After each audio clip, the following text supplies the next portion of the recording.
Hello and welcome to the Fire Them Cannons Arsenal podcast with me, Cal, and Anton. We're new to the YouTube footballing scene and we are ready to start our journey. This is episode 1, and today we just want to get off our new podcast by talking about something extremely special to us Arsenal fans. You know that we want him, we need him, and he's almost here. EBERE EZE, let us go. That's right. EBERE EZE. All right. So, by the way, it's good to finally be here on this podcast with you, my Yep, man. yep. Something that we were organizing in the background for a while now. We met on the football terrace and we kind of became a little bit of acquaintances and we wanted to just, start a little something together, talk about Arsenal. Yeah. So, as my co-host here mentioned, we have to start only one place to start, and that is the big breaking news. Now, I think we want to kind of share maybe each other's how this kind of came into reality for each of us, because last night I was actually on with a football terrace, and I was just saying that I thought that Eberechi Eze was going to Tottenham. I also, the news broke about Havertz, which is of course the domino effect that started all this off. And I'm like, Arsenal's not buying anybody. Like, okay, he's injured, Yep. but it does not change the fact that apparently we're close to FFP, and we need to sell players, and we're struggling to sell players. So financially, whether we need a new striker, which is kind of the thought I was thinking last night, or we need a left winger, the finances aren't there. So also, we're not doing anything. Like last January, we didn't do anything when we had both Havertz and Jesus out, and we had Marino up front, and we were happy to stick with it. Like that was kind of the thought that went through my mind. And then yeah, I went to bed this morning. I didn't even really look at my phone for a while. And I looked and I was like, oh my God, there are 300 some messages. And my brother was like, Eze to Arsenal, here we go. And I'm like, you must be joking. And then I'm Yeah. like, how the hell did this happen? Cal, how For about you? context, both me and Anton live in Australia. So we got the news kind of at different timelines from everyone else. Like some people in the UK and America, you guys would have gotten your information at a different time. So we both woke up to the news. And for me personally, I've been down in the dumps all week because I thought that we were not in for Eze. Because that's what all the reports were saying. We're not in for him and we're kind of walking away from the deal. And Tottenham had like a free run for him. And Eze is a player that I really, really, really wanted. So I was extremely disappointed and a bit negative because, I felt like we just needed that one more piece. Now, right before I went to bed, I saw that the Havertz injury popped up. And there were reports saying that, Arsenal are going to look in the window to kind of do something about it. Uh, Like, honestly, me personally, I didn't believe it. I thought that we were just gonna, run Moreno. I thought we were just gonna run Moreno up top and I just push through with the rest of the season because I seen it before because in the January transfer window when we really needed someone, the club didn't go out there and get anyone. So in my opinion, unless we sold someone, I didn't think we would get the job done. I actually don't never believed in the PSR FFP hype or issue because I know that we make a lot of money and we didn't spend for a couple of windows. So I just thought that they had a model and they were sticking to it no matter the cost. So to see this, I'm extremely surprised. And what I'm really surprised of is the speed at which we're getting this done. And it's absolutely insane. It's been like less than 24 hours and it's, bang, bang, bang, bang, bang. Here we go. Like first it was interest, strong interest. Then here we go. Now we're getting information that medical is getting booked. It's crazy. Uh, All right. So to illustrate that, let's kind of run through the series of events last night. So this is the first one. And by the way, I timestamped each of these tweets. So this was at 4:35 a.m. Australian Eastern Standard Time, or for 5:05, no, 4:05 for you, for in Brisbane. So David Ornstein tweets. I'm going to actually get this off the TL at the start. Yeah.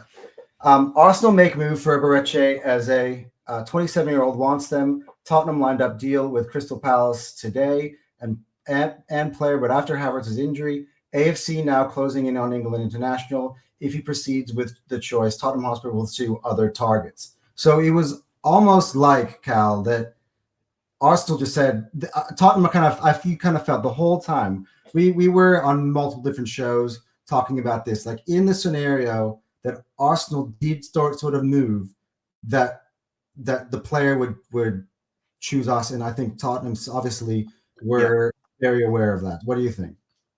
Yeah, I thought. I mean, and that's what made it hurt so much, because I knew the player wanted us, and I knew the team wanted him, and I knew Arteta wanted him, and I wanted him. Like everything was lining up for Eze before they said we lost interest. So that's why it hurt when we were getting reports that we're just not doing any business with him.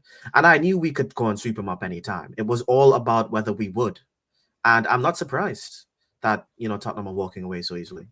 Yeah. So look, this is going to give you a really good illustration of how quickly this thing moves. So this next tweet first one was 4:35 a.m. and this next one was at 6:10 a.m. Arsenal reach agreement in principle with Crystal Palace to sign Eberechi as a deal worth around the expired £68 million release clause, matching what Tottenham Hotspur were ready to pay. The personal terms are close, and the 27-year-old will play for Crystal Palace on Thursday before his Arsenal medical. Like, Cal, come on. Like, that is, I don't know how to do the math quickly, but that's like an hour and no, like not even an hour and 35 minutes between Arsenal interested or Arsenal were pursuing a deal to Arsenal have reached an agreement. Yeah, it's absolutely nuts how quickly we got this done. And I think it's because of some of the groundwork that we knew that was happening beforehand. We knew that we got in contact with him, and we knew that the personal agreement wouldn't be a problem. It was always going to be like a club to club thing. And you pay the money, you get the player. It's really as simple as that. And Newcastle, I'm just glad. Liverpool, take notes. All right, guys. Like, this is how you do it. The Crystal Palace have made it very, very clear all summer that £68 million is going to get you Eberechi Eze. And how did Arsenal go and get Eberechi Eze, Cal? I must ask, what did we do? Pay the money. That's about it. There you go. So if you want the player, you pay the money. Like, and again, this deal accelerated. You're gonna piss off Liverpool. This deal accelerated then, obviously, after this news broke. Not long after we got this. Eberechi Eze to Arsenal, here we go. And that was it. We were all like... Yeah, and we know how important that here we go is, because you remember how long for the Eucharist deal between we've agreed a deal in principle to the here we go was like 2 weeks. It was nuts. God. Yeah, I know. Can you because they were haggling over the add-ons, So it's actually the deal in principle, and agreeing everything is actually a bit of a step. Like, if Crystal Palace weren't happy with our add-on structure, we wouldn't have gotten the here we go. So we obviously agreed to these pretty quickly as well. Yeah, and like I think you illustrates crazily like how long it took the Victor Gyökeres saga, because this happened overnight. This reminded me more of Christian Norgard, like this year. I don't tell people put Madueke, but Madueke still happened over a series of days. We were like sitting there for a couple of days. Oh no, don't tell me they're actually doing this, and then they've done it. Where Christian Norgard was like in the morning, we're like, oh, Arsenal's been linked to Christian Norgard, and then I wake up and goes, Christian Norgard to Arsenal. Here we go. Like that. Yeah. To be honest, I don't even remember, because Norgard isn't like an exciting player. I can't even remember the timeline for Norgard. Oh yeah, to be honest, because I think it was as soon as Partey left. As soon as Partey left, they were like, we're getting Norgard, like almost instantly. I remember that. But it's this is what kind of frustrates me, by the way. And you touched on the topic earlier about you thought that the FFP stuff was BS. I actually want to ask you a question, Cal, because I've been thinking about this basically I think that's what we've all been doing today. Like, we got work, and then all we're thinking about is Eze. Do you think that Arsenal just used, Ornstein as a, I don't know, like they used him as like a sounding board or just a distraction? Like, what's the word that people kind of use?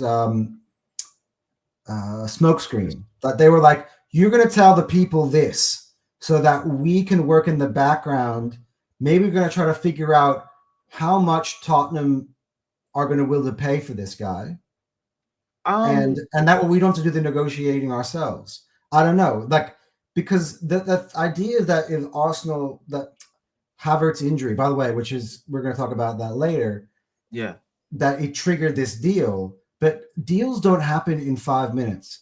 Deals happen. There's a lot of back work. You have to talk to the player for months. You have to just talk to their representatives, know the player is willing to take the move. You have to do all the financial, the legal stuff, especially with Crystal Palace. Like, this deal can't happen in an hour and 35 minutes. I'm sorry. I don't believe I that. think Like, um well, I think it's a bit of both. I think there was a lot of background that what got done. I think Berta knew what was needed to get it done. I think just Cronkies wouldn't release the funds. I think it was just a funding thing. I think all the negotiations were already kind of in place. I think all the things that were needed were in the background. And I think that this Havertz situation kind of pushed, like, it. I think they pushed the Cronkies to make a decision and so to you're act basically now. thinking that the Cronkies now are like panicking, like, oh no, we're gonna miss Havertz. So it's kind of like their I think decision. what I think what I think like Berta or who's ever doing the negotiations within the club has made a very, very strong case for Eze because we kind of know that. I feel like they kind of push it to the edge, and this Havertz situation just kind of tipped it over to the point where it's like, okay, there is literally nothing we can do. Our hands are tired. We must kind of get this player. That's what I feel, especially when Arteta came out and he was saying that he feels that we're already short in the window, and I think also the options, like what options do we have? Like there's not much time left in the window. So if they, were to like dilly-dally and try to negotiate deals with other players, I think it's not going to be as smooth. And I think they knew what it took to get Eze done and they already liked the player. It was just a funding issue. It wasn't anything to do with, you know, yeah, I think they really liked the player. Like everyone wanted the player, and they just needed an excuse to pull the top to get the concrete I to mean, come in. because So at the that's end what of I the feel. day, we had Yeah, an injury to a striker, and we go and ahead and do the business that we should have been doing anyway. Like they say, it's related to Havertz, but if it was really related to Havertz, I was thinking when I saw that tweet, oh, we might go for some sort of backup striker, like, I don't know, an Ollie Watkins or something. Not mm. a Barreche Eze, because like, Oh, I have you a, I get have what a I'm theory on that saying? as well. I Yeah, have a go theory on for that it. as well. I think Moreno is the backup, and Eberechi is just coming in for Moreno. Yeah, So he's going to be able to cover the left and that left eight position. So what's going to happen is that to relieve Gyökeres, we're going to see Moreno up front because let's face it, Moreno, even though he's not fast or anything, his shot accuracy and power is absolutely bonkers in terms of mm, how he can hit. Have you seen how the way he strikes the ball is he's one of the best ball strikers in the team. Like his shots off the volley, his accuracy. Like once you get him, his problem is getting into the right spot. But once you get him the ball in the right spot and he shoots, and which is something that he's willing to do, he's actually good backup, which is nuts. He's nuts because remember we were having arguments, the fan base, I mean, we on made it to the Champions Moreno League versus Havertz. semi-finals with him Yeah, up front. Like, yeah. So I think the strategy is shift Moreno up front. He's going to be the backup like instead of Havertz now. And now that there's a hole in that eight position because Moreno plays the eight, we get an Eze. So now Eze could be backup for the eight position and like left wing as well. So, yeah. So the thing but is, we're like, probably going to get into the tactics of it more later on. yeah, So, yeah, yeah. Let's hold off on that later, yeah, because I don't think it only involves Eze. I think there's a domino effect in terms of the roles of the team. So another big topic that we would have discussed yesterday would have been the extension for Leandro Trossard. So he's clearly not going anywhere. Yeah, So yeah, now, what is Leandro Trossard's role in the team? And my thinking is, and this is kind of the last one to touch on any sort of tactics before we get that, let's say, a second ever, is like that maybe he sees, as he did for Moreno last year, Leandro Trossard as another alternative to play up front if Victor Gyökeres isn't playing. Like, for instance, if we're in the Carabao Cup, I imagine he's okay with chucking Leandro Trossard up front, for I'd example. rather see Moreno up front. I really don't like Leandro Johnson. I'm just saying, Do like, you? I'm trying to make sense of the fact that Yeah. we extended, well, not extended, but we've given Trossard a pay rise, and now we've bought Eze the next day. Okay, I'm like, this is, off topic, but I can tell you why we re-signed Trossard and we gave him a pay rise. Whatever money Trossard is, even if I can't remember what he was on, but I don't think he was even on 100K a week. Like, let's say they bumped him up to 120 or something like that. I don't know what the pay rise is.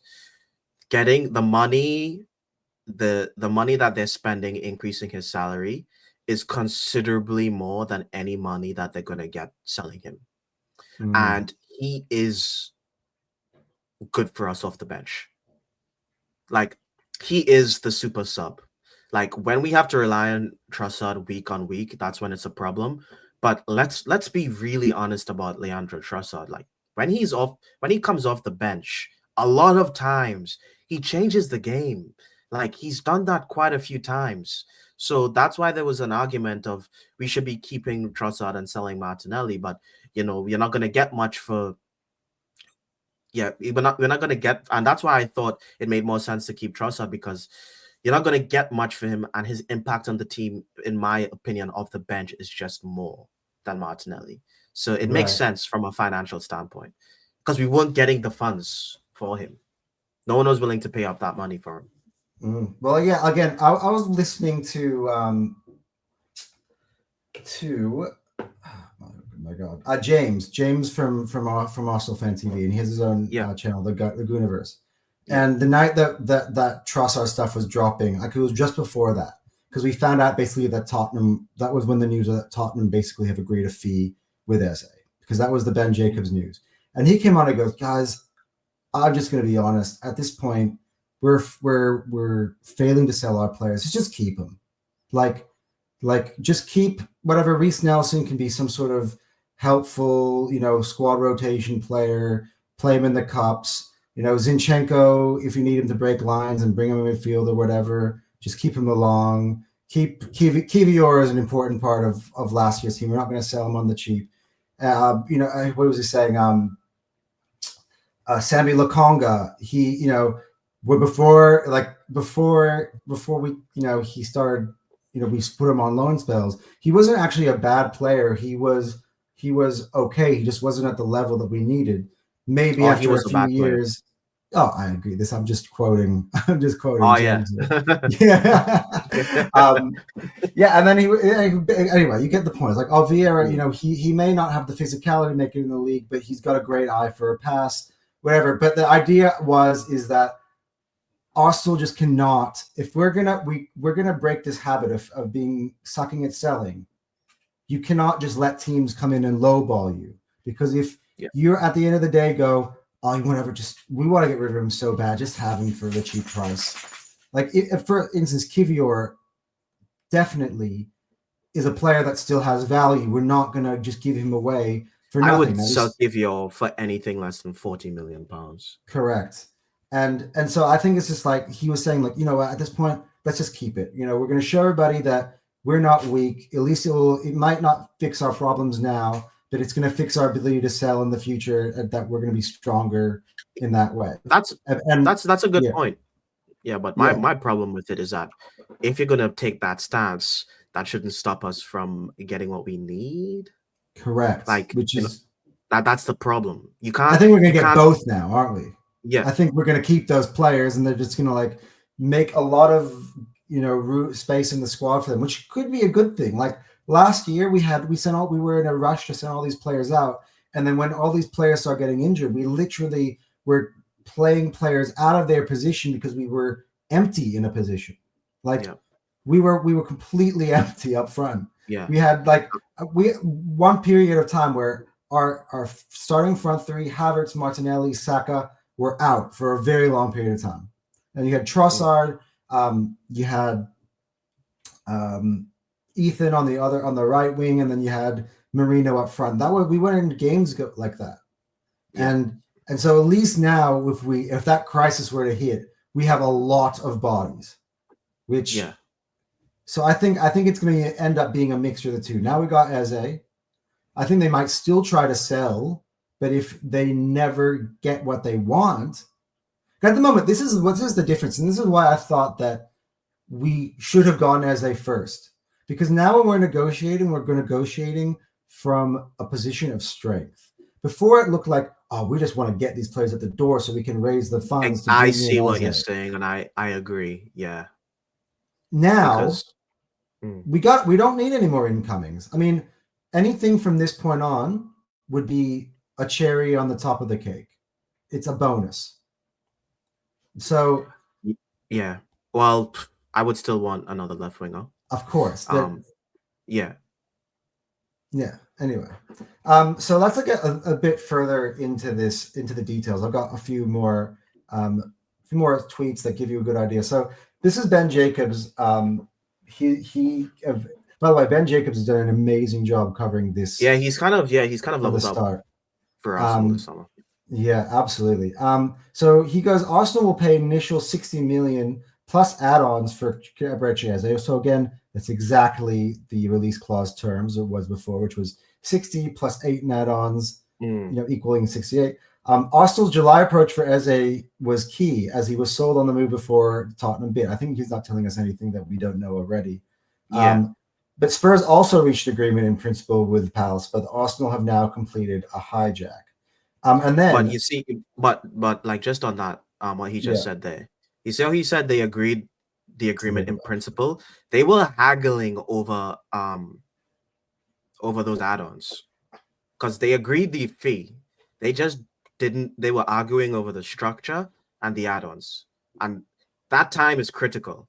And I thought that was that like deals could fall apart in that window. So yeah. And that's piggybacking off the whole Gyökeres situation when we agreed something in principle, but we couldn't get it. We were struggling to get it across the line. But yeah. So he further elaborates on it because more EBERE Eze in Arsenal. Andrea Berta and Mikel Arteta met with Eze to pitch the project in early July before Spurs came to the table. Arsenal's interest dates back to June as broken by Alex Crook. And by the way, he's not giving himself enough credit because he broke the story on Terry's channel before Alex Crook. So he's being very humble here, but okay, we'll keep going on. Eze sold on Arsenal back then, but no formal bid materialized. And that's kind of what was creating our frustration. Spurs then reached an agreement in principle with Palace this week and have terms in place with Eze. But Eze was waiting for Arsenal. The previous talks on the player side were crucial in persuading him to join Arsenal. Now there's work to reach a fee with Crystal Palace. Now Arsenal work to and then there was a bit of a further. And this is of course the comeback of the hand of Arsenal. Yeah, the hand of God.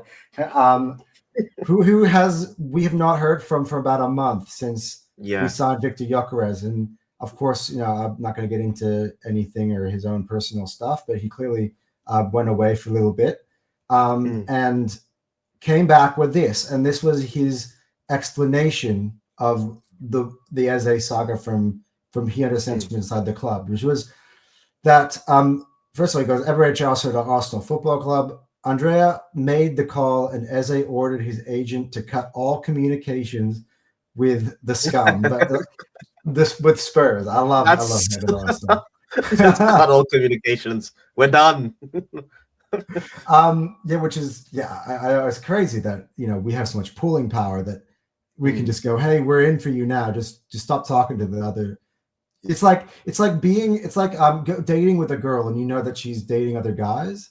It's like, well, you're dating me now. We've been on a date now. So any of the other guys that you're talking to right now, you're just gonna stop texting them back. Like, um, anyway, so Parrish was out today or what yesterday enjoying a casual shopping day. I love this. It's like very, very details. Like, oh, what Yeah. did Parrish have? What did he shop for? Did he go to Harrods? You know, like did he buy himself a nice watch? Like, what was he? Anyway, Yeah. um, he was left astounded by how fast Andrea had completed this hijack. Josh Kroenke then greenlit the deal today, so that was Which obviously is the key. reason Mm. why Berta then started to go in full. I feel like Berta has been sitting there like us, very frustrated because this guy is a man, like he is a transfer expert. Like his Yeah. track record is incredible. He obviously put a lot of legwork into all of these targets. Yeah. He had a big plan. And that's kind of Mm. the way all of us were thinking, like, Eze Mm. is in the plan. Why are we not acting on it? Don't let him get Mhm. like, and it's clear this statement from Hand of Arsenal is very clear to everybody now that the Cronkies were the ones blocking the move. Yeah. Yeah. Right. So, Hence my uh, rage. right. Hence the rage. And again, the rage ended up going to, I mean, for me, was that Andrea Berton? Like, Andrea, what are you doing? And from a lot of other people, it's, of course, Arteta, which is very uneducated I because, knew it wasn't Berta's fault. I never yeah, understood why you'd blame. We know it's the Cronkies not releasing the yeah, funds. Like we know that. right. No, no, and look again. Force hindsight is 2020, and Yeah. and I having read all this. Look, I came to this conclusion yesterday. I was saying that I think it was the board or it was Kroenke that Mm. was ultimately blocking this, like playing treasurer, being like, oh, we don't have Yeah. the money to do this. Mm. Anyway, so as a current there was at a New Balance event. Again, head of Austin. I don't know where is he to know all this stuff, Dude. but anyway. I think he's just Berta, bro. Yeah, maybe. He was at a New Balance event with his agent while his agent was closing the final deals with Andrea. The plan now is for Eze to complete his medical this week, God willing. Judge Andrea Berta when the window closes, not a minute before. So Yeah. what he's doing here, and it's very clever here from Ant of Arsenal, which is opening up the door to the fact that Arsenal may not be done with the window yet. I Yeah. still think this is PR. I can't imagine, with all the information that we've been told, now that we have now got Eze without any other sales, and that's the key part here. Mm. I can't imagine that without anything outgoing now at this point, anything big. Because I don't even think like the Vieiras, the Nelsons are going to push the I chips out think to the pack that we need to make something big. I think Palace is pushing for Kivio. I think they want him, especially because Gui. I think there's a potential domino here where Liverpool try to get Guehi, and then Palace try like meet our evaluation for Kivio, which means we go out there and get another defender. Mm. Yeah, look, yeah, maybe like that. The young French kid, Julien Jacquet, for I that was don't his know name. anything about him. Yeah, I don't know anything about him, about him either. But he's been a player that's been linked to Arsenal, so maybe. But I Oh don't think yeah, that's yes, I remember the very early they said that we'd only get him if there was an outgoing. yeah. And then there would like reports saying that he rejected us, which is I think is bullshit because I he's not think I reject think us. whenever people talk about that stuff now, it's just Yeah, narratives.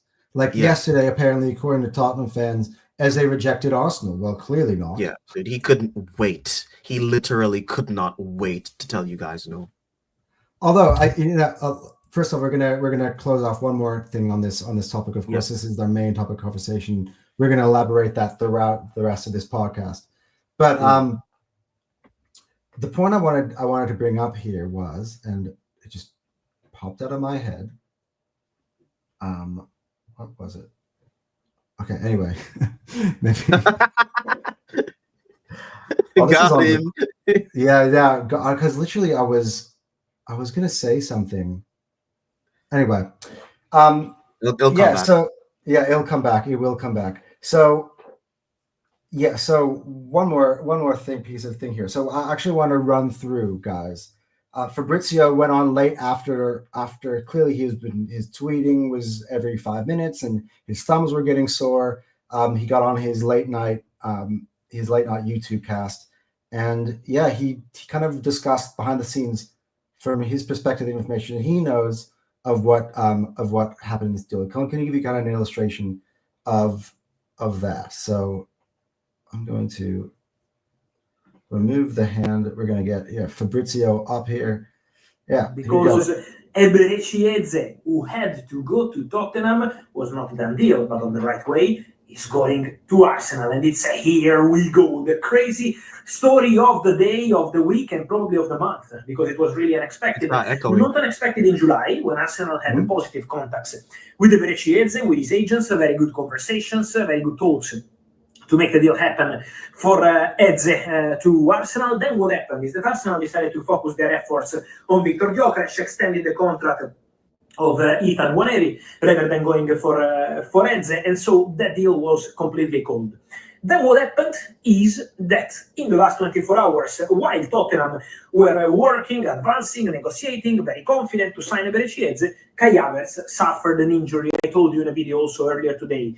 Knee injury for Kai Havertz. He already suffered one a few months ago, and so Arsenal were considering internally to do something in the market. Well, they did, because in the last hours, in the last, let's say, 3-4 hours, Arsenal decided to match Tottenham bid for EBERE. So 60 million pounds plus some add-ons included in the package. So Arsenal matched the bid made by Tottenham and also made a better contract proposal to the player. The proposal to Tottenham was the same in terms of transfer fee, but different in payment terms and also in terms of details. Part of these add-ons easier to reach because Tottenham were at 55 million pounds plus 5 in add-ons.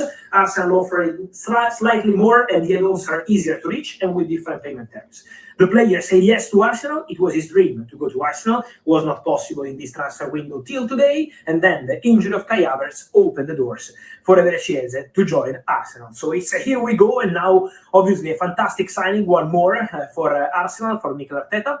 Let's see what happens on the other side of the story. Tottenham, because Tottenham had a verbal agreement with the player. Personal terms were in place for more than 1 week. Negotiating with Crystal Palace. But, guys, in the transfer market, when you negotiate, it's close, it's advanced, then things can happen. And in this case, after 10 days of negotiations, advanced negotiations, Arsenal appeared and Tottenham lost the player. What happens with Tottenham now?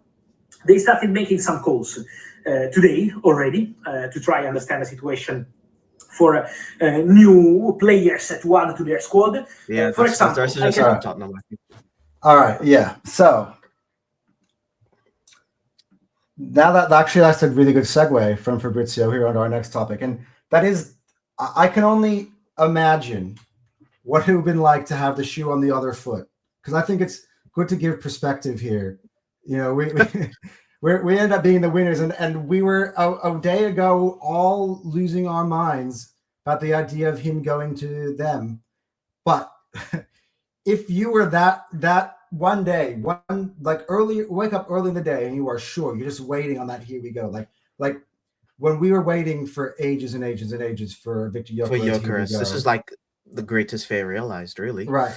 Could you imagine if all of a sudden it's like, Victor Gyökeres and Manchester United, here we go, and it's like, yeah, what? Yeah,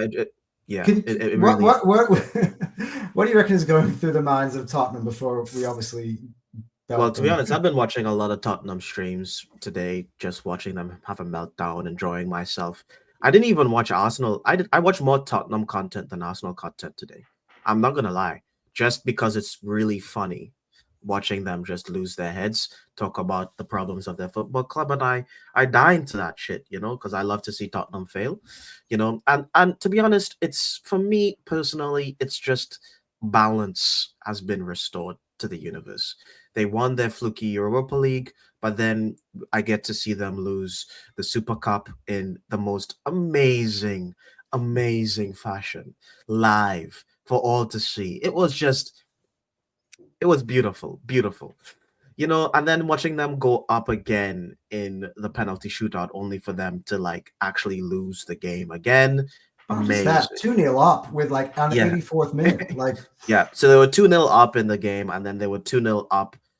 They were 2-2 up in the penalty shootout as well, because Paris missed their first pen, and they made their first two pens, so they lost that as well. And then, again we see, they get a here we go, and then, well, it wasn't really a here we go yet for them, but to have that whole entire thing hijacked for them is amazing. Because to be honest, for them, I thought Eze with Kudos was going to be an amazing, like those two playing together would have been amazing for them. So watching that not happen is great. And just like obviously the ecstasy for us, of like waking up to this news, because Arsenal, we never do this. We never hijack. We're always the one on the other end. Yeah, and we're always Yeah. fearful of it because of how long we take to do business. So for Tottenham, they kind of do what we do, which is kind of dilly-dally, take a long time to kind of get the deals over the line. But the difference between us and them is that they're Tottenham, Right. So a bigger fish was always probably going to steal, their See, this prey. is where, like, I'm gonna try to think their perspective as much as possible. That's why what I think this podcast is good to do is I think it can give three people some balance. I know, Yeah. mainly the people going to watch this are going to be a bunch of gooners, and we all hate Spurs, and we're like, what are you doing? But I just kind of want to give a bit of thought process into what I would be thinking, and that is Arsenal today went and we got the deal done and said, you know what? As part of that deal, we are happy before the medical takes place for him to play that game, whether in the Conference League, that qualifier, and then Yeah. take his medical in the afternoon or Yeah. afterwards. For Tottenham, they were basically told, look, we don't want to finalize the deal yet because we want him to play on Thursday. And Tottenham were like, yeah, cool. All right, we're sitting on that. But that whole time, if I was Tottenham, I would have known this guy, we're not his first choice. We're gonna leave this thing with no legal documents, nothing signed, nothing fully agreed. What for when we know that the Arsenal, anything could happen. Like where you want to limit the amount of risk in anything. You're ever doing a business deal, you don't want to leave chances to anything, even the smallest thing. And it just so happens we had an injury to Kai Havertz, and we were like, that's it. And he was never their preferred option. Maybe they felt had a false sense of security, and they're like, okay, well that sounds nice, whatever. We're negotiating faith, so we'll let you play your qualifier tomorrow, and then let's shake on a deal. And clearly the reality where you can make the deal happen first and then let him play is what Arsenal did, and they never did it. And I think that's a critical mistake. What do you think? I think, I mean, you're obviously right, but the thing is, it's like I don't think Tottenham understand like their position on the food chain. I think everyone's been talking about the food chain in this window because of what's been happening. Like in this window, all the big legacy clubs are just destroying the smaller clubs in terms of getting their targets. And if you're like Tottenham isn't like a tiny club. Like to give an example, they're the cheetah in like the African plain. They need, in order to they're a predator, but in order to survive, they need to catch their prey quickly and they need to eat quickly. Because if they don't, someone else is going to rock up and take your shit. And that's exactly what happened to them. They don't know who they are.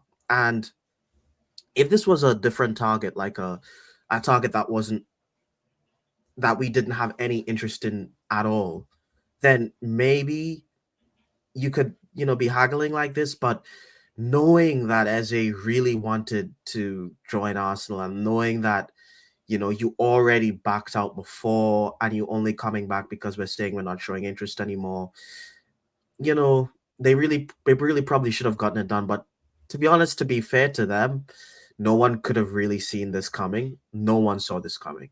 I mean, I gave up on it, but to be honest, like it was probably better to be safe than sorry. And I think this is a really strong reminder to all clubs and even us, if we're trying to, seal a deal with a highly sought after player, that get the business done quickly if you can, because a bigger fish could just take your target.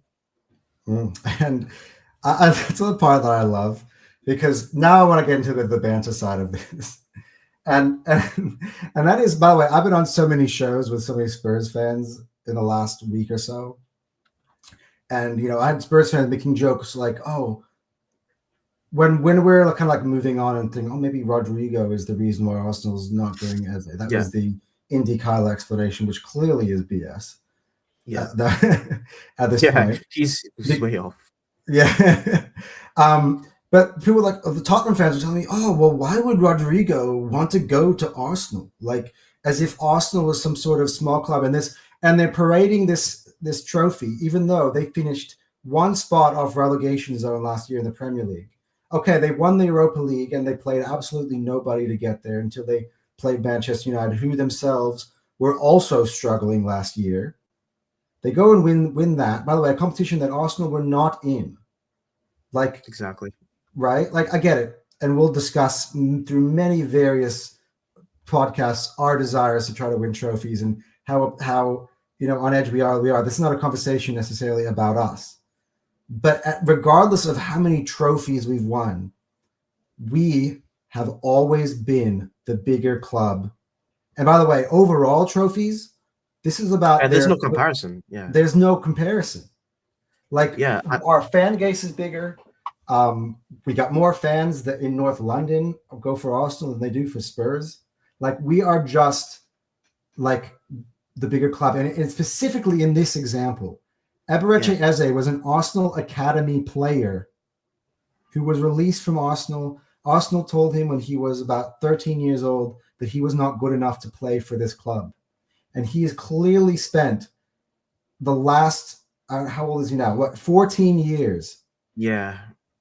Trying to get himself to this level where all of a sudden he can return and be like, you know what, guys, you were wrong. And now I'm going to come to this club and I'm going to show you guys what it's all about. You know what's really interesting about that as well? You'd think he'd be a little pissed off that we didn't just go in for him, because we kind of, it was looking like we strung him along. Maybe we weren't, but I would think, like, if a team has a meeting with you and they say that they want you and they just never put in a bid or anything, if they come crawling back after they get an injury, that you'd feel like, you know what, I actually don't want to play for you because you've been stringing me along and you're only here because Kai Havertz got an injury. Well, but that's not seen an example of that. That's not what happened. He just instantly, yes, I'm gonna play. So, and that's because we're massive, so rest easy, Arsenal fans. Yeah. I mean, look, I think I'd rest easily. Like, we got 11 days to go now in this window, and I feel like that we are done. Like, as I said, anything beyond this, look, here's the thing beyond this. We can have this conversation. Right now, I think our team is good enough to win the league. There are obviously a lot of moving pieces that can occur that are beyond us. So, for instance, the EZE situation is still looming on the league, literally in general. Now, as we stand, Newcastle have made their stance, especially after Eze's on the brain. Isak's statement the other day, and it's hardened their stance, and they're like, you know what? No, we're not going to get bullied by any individual player. This player is not for sale. We are not negotiating. Again, as we go back to earlier on in this podcast, both me and Cal said, if you want the player, you got to buy the player. So there could be still a situation where that Liverpool Isak thing works its way out and he ends up going there, which then again, as crazy it is with 7 signings with Victor Gyökeres, a world-class striker, with Zubamendi, an incredible midfield player, with EZE, one of the best attacking 10s/left wingers in the Premier League, added to a bunch of depth. We're talking about Madueke, Norgard, Kepa, Mosquera, 7 signings, and we still might feel one short if Isak were to sign for Liverpool. So, yeah, at this point, I'm pretty comfortable, but I think that I'm kind of just waiting on. Let's see if. Come on, Newcastle, can you hold on? Yeah, just hold the door, bro. Just just keep clutch those pearls, man. We believe in you. Yeah. Don't give him what he wants. Yeah, and on that topic, let's go back to Eze, of course, and just kind of talk about this is the next topic. We're going to talk kind of about how we feel that Eze impacts Arsenal. How does he fit into this team? Where do we see him playing? How do we see the team working now in general? Because it's clearly going to be a bit of a change. Because I think there was a conversation, we've gone through this back and forth throughout the year. Arsenal, like I don't know how many times the story changed. Arsenal are looking for a left winger. Then the Eze thing comes. Then we're getting told, no, Eze deal is separate from a left winger. And then after we buy Madueke, we're told, oh, Arsenal's looking at only Eze. Like, and then we don't go for Eze and go, Arsenal's looking for a left winger. So like the story kept changing over and over and over and over again.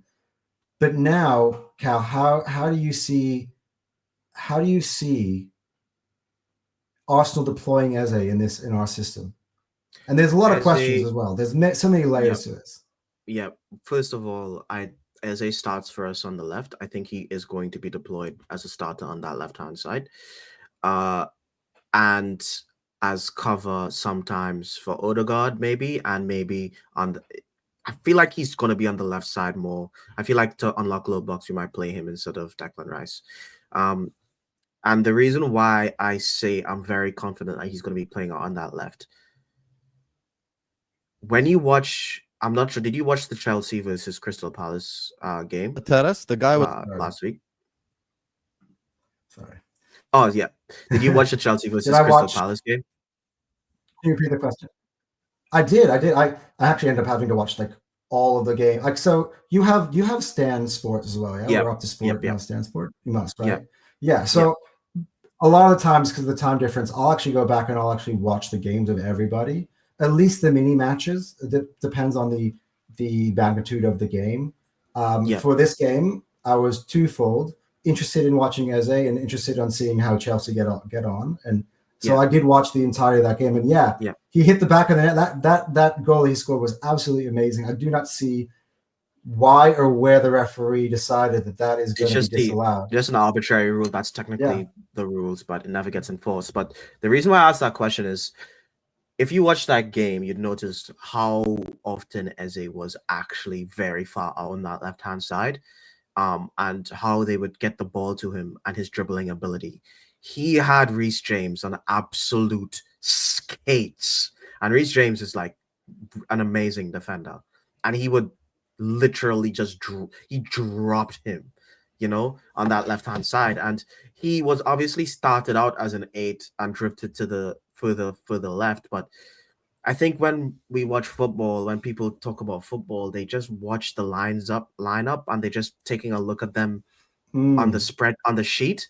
But watch the game, take a look at where they actually are in the games. And there were times in that game you're looking at Eze on that left, because I was hyper focused on Eze and watching the game. Sometimes it looks like he is the winger on the left, because he is isolated on that left, the furthest up the pitch, and he's cooking people up there. So I think you can deploy Eze very comfortably on that left-hand side. So I think he's going to be very good starting in that position. And some games I think he will be playing as a just on the left 8 when we want to go extremely attacking. Maybe we go, Calafiori, Madueke, Eze as like fullback, left winger, left 8. If like extremely attacking. So you want to put Eze in the 8 in this scenario? Yeah, well, it'll be a left 10, I guess. But we run the left 8. You know what I mean? Right. But I guess if he starts on that left hand side, he'd be more of a left 10 than a left 8. So the hole that I always kind of felt people had in this discussion about he's a 10 or he's a left winger is the fact that there's a difference between our formation and how Crystal Palace's formation. So for Crystal Palace play what is it exactly? It is a 3-4-2-1. It's the same actually formation that they play at Manchester United under Amorim. So Glasner and Amorim play similar formations, which means that he's both a 10 and a left. So in that Crystal Palace system, you're going to have an overlapping wing back, which is Tariq Mitchell in most circumstances on that's his side of the pitch. But Eze has got the freedom to basically he can roam and make change the game down the middle and he can also drift out wide and take it to the byline. So he is a dynamic. That's the thing. This is what people don't get. And I've heard so many people. Why are you going to buy him to play him on the left? You would rather go to Tottenham where he can play number 10. I'm like, he does play on the left for Crystal Palace. He plays like the number 10 position for Crystal Palace is also the left winger. So like, as you were saying, you're looking at him and goes, oh yeah, he plays left 10. Like, what does left 10 mean? Like, what did Matthias Cunha and Brian Mbeumo do last week when we were playing against us? They were killing us down the wings. They were both left and right 10s in Manchester United's system. Yeah. And that is exactly the element that Eze brings to Arsenal. And it's not just that element, it's the fact that he literally brings the game to you. He's got this element about him that he has got this alpha male qualities, which I think Arsenal lack. Like, let's be honest. And I'm a big Odegaard fan, and I'm not here to be an Odegaard slanderer, although I will admit that he is definitely not on a great run of form in general over the last, just last season since he came back from his injury last year. But he is way too passive, and he wasn't always that way. He used to drive at defenses too and curate shots and get himself good runs into the box. Like I can give you an example. When we were 1-0 down against Manchester United, this is in Declan Rice's first season, and within minutes we have a response because Odegaard is aggressively running, making the perfect run into the box and being able to connect on that shot. That shot at the moment is not in his repertoire, although he kind of had one similarly at the last game of the season against Southampton, but I don't know how much that meant. But EBERE Eze does something that no Arsenal player can do, and that is dribble. He's a ball carrier, put the ball at his feet. He can dribble past a few players. He can change his running pace, which is different. So, for instance, a Gabriel Martinelli is one pace. He's going to run. He's going to run at 1,000 miles an hour, and then when it's time to control the ball, he loses his footing, or he can't really beat a man. With EBERE Eze, he can slow himself down when he needs to and dribble and control the ball and look up to see where everyone is going, or he can accelerate and just beat you for pace, and then being able to compose himself to make the right decisions in the final third, which no Arsenal player, not one, I challenge anybody, any true big Arsenal positive fan to tell me that there's another player at Arsenal Football Club right now, not named EBERE Eze, because now he is going to be at Arsenal Football Club, that can do that. Cal, is there? Yeah, we have like a couple of dribblers in the team, not that aren't very good, but in terms of it's the ability to carry the ball and take the shot. It's either one or the other sometimes. I think even Saka doesn't really, I wouldn't say he carries the ball. He wouldn't carry the ball as well as Eze. But for some reason, Saka's such a weird player to analyze because you watch him and he will just get past them. And it's kind of hard to see why, because it looks so simple. He will just kind of in one movement, just knock the ball between them. And he doesn't look like he's doing anything fancy, but he's doing it to the best fullbacks in the world. So Saka can get past players and make a decision. But even Saka's ball striking isn't as good as Eze's, I won't say. So yeah, I think he does do something that, other players can't do. And one thing, this is the main reason why I wanted Eze as well. X factor. He can just win you the game. And we saw it in the FA Cup last season. not last year, but last season.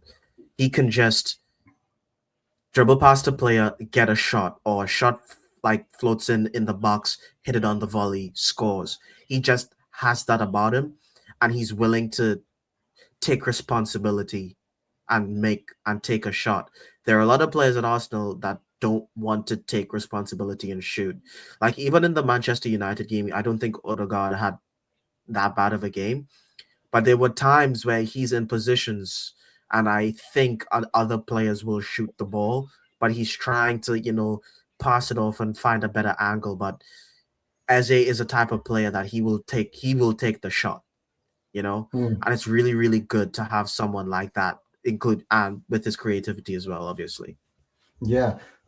I've just thought that came to my mind as you brought up the name Bukayo Saka.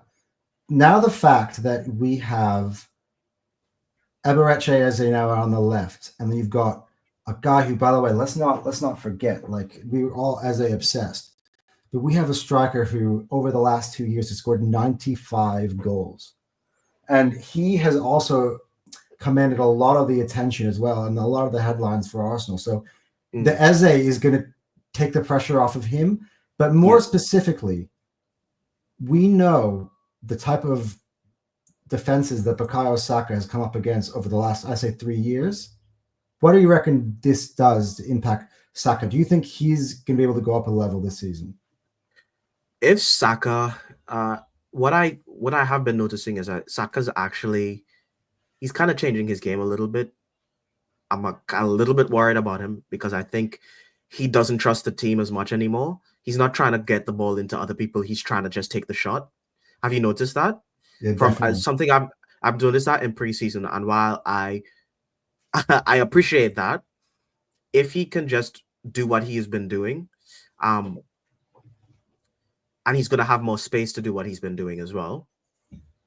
Oh man, it's gonna be absolutely nuts. They're just not gonna be able to put three players on him anymore. You just can't do that with Gyökeres and Eze. Like, oh my god, like Gyökeres and Eze on that in that attack, you're not gonna be able to get away with it anymore. And if you try to, you're finished because other players will score.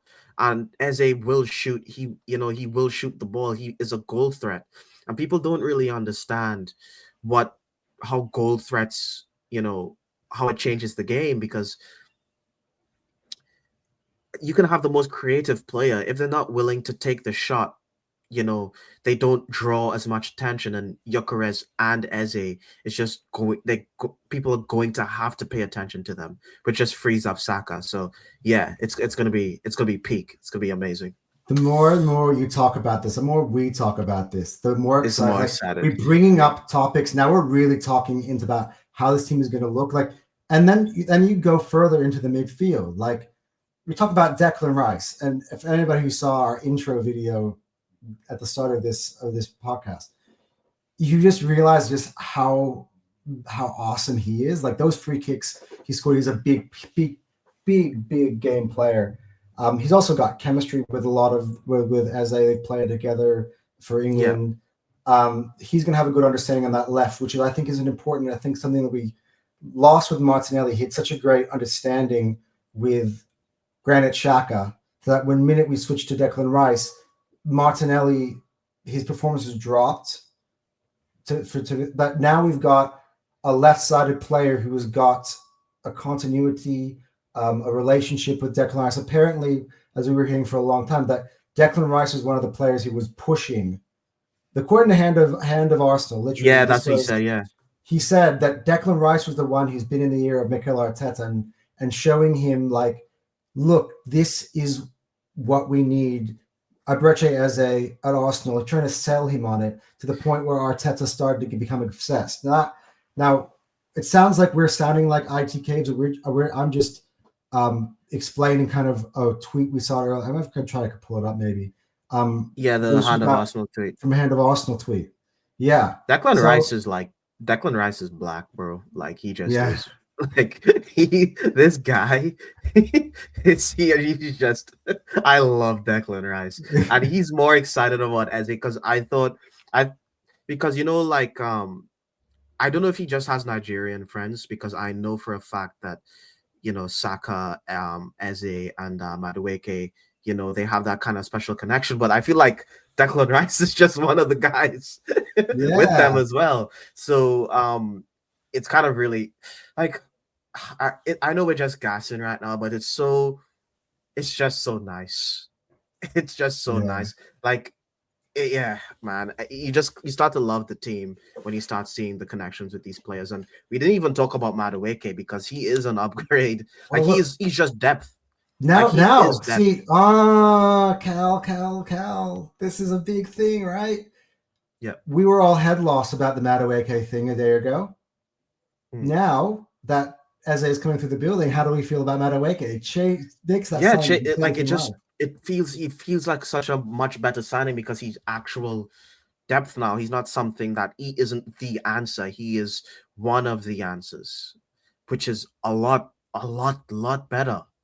Like, I feel a lot better about that Madueke signing now that Eze, because Yeah.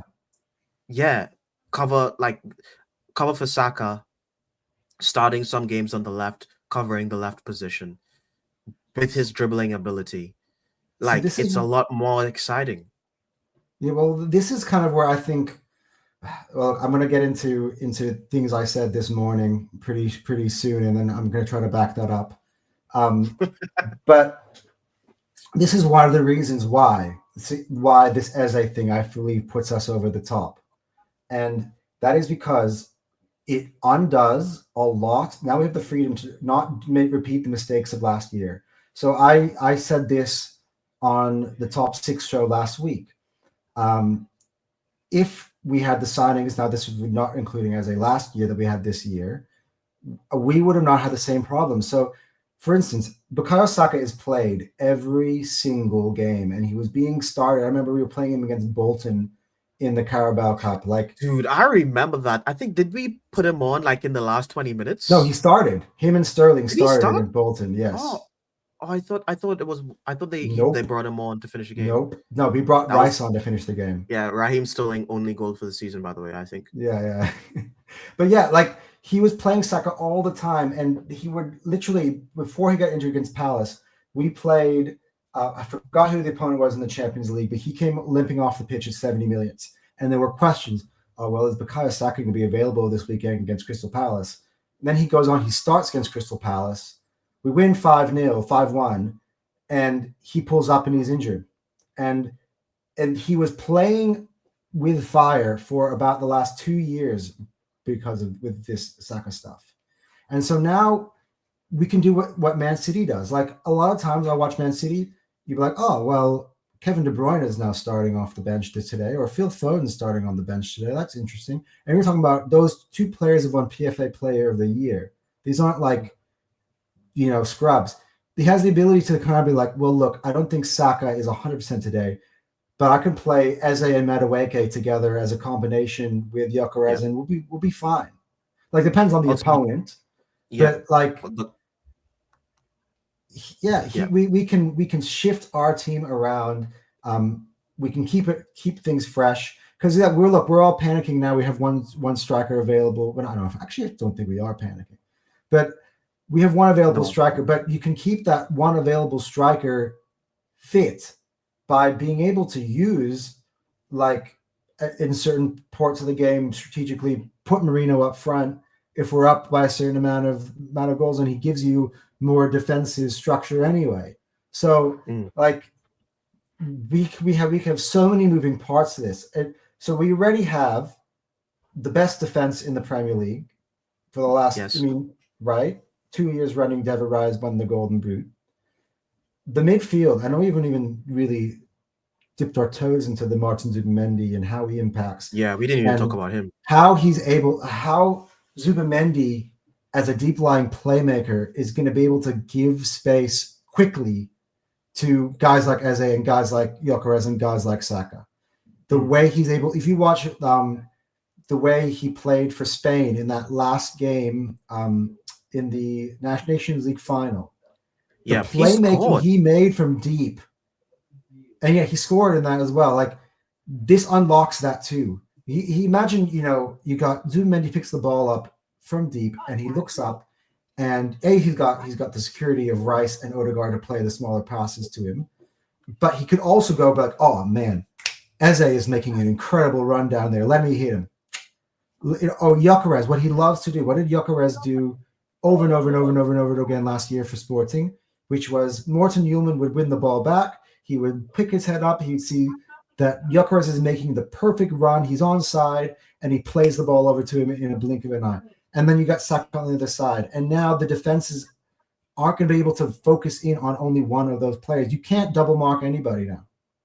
So This is the thing. Like, we can always look player for player. Oh, this Liverpool's got Salah and Liverpool's got Wirtz and blah, blah, blah, blah, blah. But what Liverpool does not have at this current moment in time is depth in the attack. The only attacker that they have available that's not a starter is Chiesa, and they also have young Rio. But that's almost the equivalent of Max Dowman for us. And we're not going to be necessarily leaning on Max Dowman. Again, another domino effect. Another player that we didn't mention. Yeah. So we have the ability to switch things up that they do not have. Like, they also are light on the defensive side. Now, we assume that they are going to address this before the win. That's what I'm kind of saying, is that's where their priorities really should be, rather than spending 150 million on one striker. Maybe I'm forcing an agenda here. Yes. Because we like let's be honest, if you like, I know what you're saying and it holds water, but I check myself as well. Would you rather Liverpool sign Guehi or Isak? Guehi. And that's your answer. Yeah. Even though you said that, you think they should be focusing on the defense, we know what Isak is. Right. We know what he is. Yeah, so let's go back to what I did this morning. So obviously it's kind of a bit of fun. Me and Cal this morning were on the football terrace, as we mentioned many times already, and this is kind of how the two of us ended up linking up and this podcast started. So while we were on an instant reaction show, and I said, because I've got everybody in the Fire Them Cannons community, I'm going to make you very aware of the nerdiness that I have, and we'll go through this I feel like many times. So I keep a spreadsheet. I've been doing it since the start, where I was literally, as the transfers were occurring, I kind of took like all the squads last year. We would be removing them when a transfer would go away, and I would be adding a player when the transfer to come. And they would sort of like kind of give me a gauge of where the squads rank. And the idea of me able to do this was because I, on my other channel, have a segment now called Anton's Tiers, and I want to be able to put all the teams into sort of a tier, so kind of get an idea of where everybody ranks, so I can kind of do segments and kind of do everything, and it's unbiased. The idea is kind of being unbiased, because a lot of people look at our players differently than everybody else, and I kind of just wanted to look at everybody else as players equally and be like, this player is good, this player is good. Anyway, so I've kept all these spreadsheets, and so yes, at the back of my mind, this is why I've been driving Eze, is I know that Eze being added to this team, and I did it, like simulated it, and like what would happen if we did? We would have the best squad in the league, unless Isak was going. That's why I've been like, Eze to Arsenal, and Newcastle is keeping Isak. That's kind of like what I'm trying to manifest, because if that was the case, we would be in a very, very sweet position. So anyway, we're on with Hussam, who is a very notable YouTube star, and I guess if you're watching this podcast, you know exactly who he is.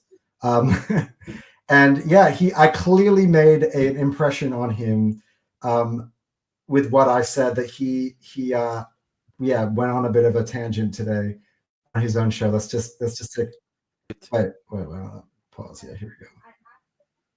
And now Arsenal have the best squad in the league. Do you see that? I didn't. Did you watch the end of the terrace? The guy was like, I made a spreadsheet, and now Arsenal have the best squad in the league. Do you see that? I didn't. Bro, you have to love Arsenal fans. Yeah, Liverpool fans have been very upset with us ever, like, for some reason. I don't know if it's because a lot of Arsenal fans wouldn't give them any credit, which is for winning the league. They just said, "Oh, you won the league because we got injuries." So Liverpool fans have been extremely, extremely upset. Um, but it was very bold of you to go on there right after the EZE news and say we have the best squad in the league. I think it holds water. I don't think we have the best squad in the league, but I can see an argument for it. I think it's debatable. That's No, how I but feel about it. that's the key part that I said that goes over everybody's heads. And this is what I this is what I the way I operate is I always like have a little bit of an insurance in what I say. So I said Arsenal have the best squad in the league by a hair. I said Yeah. it's very, very close. And I said, follow that up by saying if they bought Isak, they would go back ahead of us. But at that point, you know, everyone who's probably Yeah. I'm not even just saying You I'm say not going the to one single thing. Hassam out himself. There's everyone who does this. Like we're talking about reactionary, like it's all over social media. That's what aggregators do. So they are going to take the bulk of what you said and take out anything of what you said that doesn't back their agenda. And so I said by a hair at the moment, on the 21st of August, 2025, Arsenal squad is better than Liverpool, but we have 11 days to go in the window. So like, and again, very close. And the only reason why, like, I reckon our starting 11s are comparable, and it'd be very fun when we get to actually next week when we're doing Liverpool and making Liverpool content to make, you know, combined 11s. But like I think you can almost equally spread out at this point between the two teams. There are like we have edge in some places and they have edges in others, but that's by a hair. And the only hair that I will say it is the fact that we have got more bodies to rely on. Like if Liverpool are to go through what we went through last season, they screwed. Like at the moment, they lose one. It wouldn't take that much. It wouldn't take that much. Listen, Callie. If at the most moment in time, they only got one striker. They got no striker after all. I was surprised that they put Ben Doak on loan. That was very surprising to me. But they behind Gakpo's on their left-hand side is only Rio, who's never played a Premier League game in his life, right? And I don't know how old is he? He's 15, 16 years old? I think he's 17. I think he's close. I think he's closer to One Aries age, I think. Yeah, okay. And then on the other side, you've got Chiesa. And now, of course, Chiesa came on and made an impact, but he was a very, very bit part player. And that's it.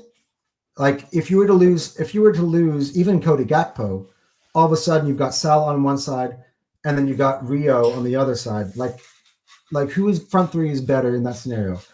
Eze, Gyökeres, and Saka, or Rio, Ekitike, and Salah. Now, of course, Mo Salah is a level ceiling raiser. He is clearly individually if you're going to combine both teams together, by far the best player. And Van Dijk is probably the second. So, like from that point of view, absolutely. And then you probably got Florian Wirtz. But then I'm just talking about everything else. I'm not putting Florian Wirtz ahead of Saka. Okay. Well, I mean, again, as I said, I'm glad that Cal came in here and backed our players here, but we have way more squad depth, is what I'm saying at this moment in time. That's the hair. That's the difference. The starting talent is comparable, but we are now prepared for the worst case scenario, and we've already had the starting striker from the last two seasons, last 2 seasons, now going to be out for 3 months. And actually, that's a good segue to where we go now. We're going to have to, maybe quicken this up a little bit because we're already about an hour, 15 minutes. So obviously, this is where, and I'm going to, again, bring up some, I'm going to bring you up. Actually, you know what? Forget it. Obviously, where this EZE thing started was the news that came through from Fabrizio Romano from Fabrizio and from David Ornstein. Actually, let's do this. I'll change my mind again.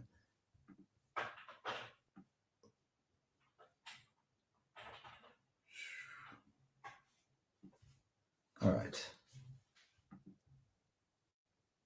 Here we go. So David Ornstein tweeted yesterday, and I was actually on a podcast. Oh, it's highlighted. Did you click it? It looks like it's blue. Does it look like it's? Oh, there you go. Yep, it's good now. Okay. Yeah, so he said Arsenal forward Kai Havertz is set for a spell out with a knee injury. Assessments on the 26-year-old Germany international are at an early stage, so prognosis plus duration is unclear, but AFC actively exploring transfer market signings for strength and attack and provide cover. And of course, we've done that, or we've been talking about it for the last hour. So we'll forget about that last part of the statement. How do you? We've already answered that question. Yeah. Right. How do you reckon that this impacts Arsenal? I didn't mean to yawn for the Kai Havertz section, but just in general, I don't think it's going to have that big of an impact because honestly, Gyökeres is the starting striker and he needs bulk minutes to get us up to speed.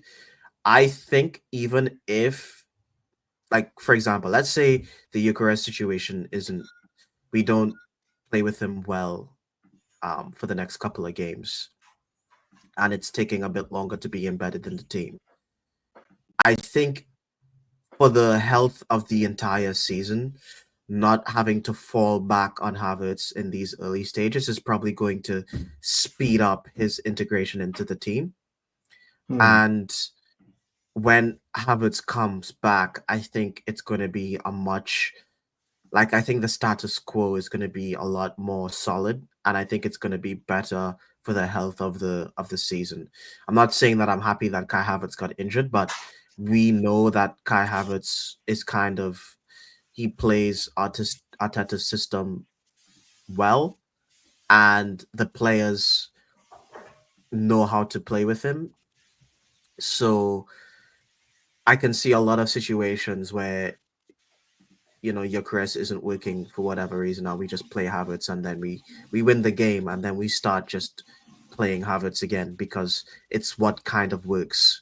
Whereas I think the growing pains with Gyökeres, if we can get through them, which we're going to be forced to get through them, we're going to benefit in the long term. And also, if we do need to sub off Gyökeres for whatever reasons, we know that Mikel Moreno he doesn't fit the system like Havertz does. So he's never going to be relied upon as much as Havertz would be relied upon. So do I think, and maybe that was going to happen anyway. The integration was going to be well with Havertz not being injured anyway. I think it would have, but I don't think it's going to be this massive thing, in my opinion. Yeah, I actually concur. That was my first reaction yesterday was, well, at least now all this conversation, this propaganda about, oh, well, Havertz going to start next week can sort of go to bed. So Arsenal can have the ability. And I think this has been a good 24-hour period, I think, for Victor Gyökeres for two reasons. First reason being, and of course, as we said, I never wish injury upon anybody. That needs to be said. I wish him the best recovery. He's one of our players. Much love to Kai. He adds to our squad. Absolutely. Yeah. We're just talking about, the pros and the cons of what's going on. And obviously, the con is that, we still don't really have a good backup for Gyökeres, and we're probably, not really enough insurance for him. But it takes the pressure off him. Me and you have discussed privately earlier, but before the Man United game, do you think that he's going to go with Havertz? Everyone had this idea in their head, oh, maybe Arteta might go with Havertz because Arteta loves him. It's what he's comfortable with, blah, blah, blah, blah. And I'm just please God, this can't happen. I just know what's going to happen now. I was prepared for it to be this game, But now, as you said, we can experience the growing pains with Gyökeres and we're forced to now have to play his style without kind of changing things, like to get to into that comfort zone. Like the comfort zone has now been removed, and I think what we're going to do, as I said, alluded to earlier, is you're going to have to go with Gyökeres, and you're going to have situations now where Gyökeres plays 90 minutes, which I'm very interested to see how that goes, because let's say if the game is close, Gyökeres can still go in and make a difference. He's a guy who can make a difference in a moment, which I think if you've pulled the plug on him at 60 minutes and you put Havertz in, I don't necessarily know if Havertz has that same sort of edge. Now, of course, he made many last-minute winners, but it's been via service. Like gets a good cross or a corner and he'll score, but it's never been, taking the ball and doing it on his own, like which is what Gyökeres does that Havertz does not. So we got a striker here who was statistically the best in Europe. And there has been so much narrative through the English media from the get-go. If his first preseason touch he had against Spurs in Hong Kong, to that first game against Villarreal, to last week against Manchester United, it's like everything comes with so much pressure. But now he's no longer the new signing. He's no longer, I reckon, even the marquee signing this summer now. Eze is now. He's going to get Eze. Now that's a debatable. I think it's 3 marquees. There are because 3. Yeah, but oh man, Gyökeres, Zubamendi, Eze. Like, are you kidding me? Again, we're going to get to this. Yeah. I mean, and everybody has to put things in perspective of what our windows have been like in the past and what it is now. Oh man, we need to get the head loss thing, put it into check, but we'll get there. Like in a second, we're gonna kind of wrap up the show and wrap up how we felt the transfer window has been thus far to this point. But yeah, bit of an update, by the way, since on the Havertz, because I don't want to hang too long on this. Breaking news. So we had this was not breaking news. I haven't seen that. I'm actually not keeping attention to that. But this was the Miguel Delaney post that came very late England time, but at a regular time for us. That came up. This was AFC stuff. He's one of my favorite Arsenal aggregators because I think he doesn't have any agendas. He just posts the news. So Miguel Delaney apparently said, and by the way, Miguel Delaney is the chief writer for the Daily Mail. He says that Kai Havertz's absence will not be that long. There's hope, which again covers his ass by saying there is hope. So necessarily, if he's gone for longer than 3 months, then you can say, well, there was hope. That is potentially Kai Havertz only available. He'll only be out for 3 months, up to 3 months. Yeah, less than 3 months. And there was the other one. This was a key one because I thought, yes, this report I thought was important because Terry, we were talking to him this morning, was saying, there are talks about it being an MCL or an ACL. Well, Team News and Ticks, who is one of the most reliable ITK insiders for Arsenal, he's saying that the early prognosis is that Kai Havertz did not suffer an ACL injury, which lines up with what Miguel Delaney is saying, which is that it will only be a 3-month injury. So we have avoided the worst case scenario with Kai Havertz. So this is not a scenario of player is going to be out for the entire season. This is a scenario, according to reports so far, I think we're still waiting on the official news and the official scans and all that results coming from Arsenal, which I imagine that we're going to give us an update at some point, especially when Arteta gets to the press conferences. But so far, it seems as if we've avoided a major scare. So yeah. So one last thing, I don't want to delve too long onto this, but this is another piece of news, and that is, and I'm going to put on the banner as well. So this is, again, take what you want to say with a pinch of salt as much as you want, because look, Indy Kala's had a good last month or so, but he also, I feel like, has gotten, I don't know if it's he or they, It's like a group of different journalists, and of course he got mentioned by Ornstein, which is all of a sudden now he's being spoken Yeah, about that for was a every bit. tweet he makes. But he Mm, does have a bit of a big ego. He's kind of taken a lot of this a bit far with kind of his notoriety. I'm going to break a big story at 11 o'clock, guys. Be welcome. Get ready, yeah, he which is does not that. what regular journalists do. But Yep. he writes, exclusive Saudi Arabia clubs are circling around Gabriel Martinelli. One club is ready to pay £80 million for his services. The option is there if Arsenal decide to cash in.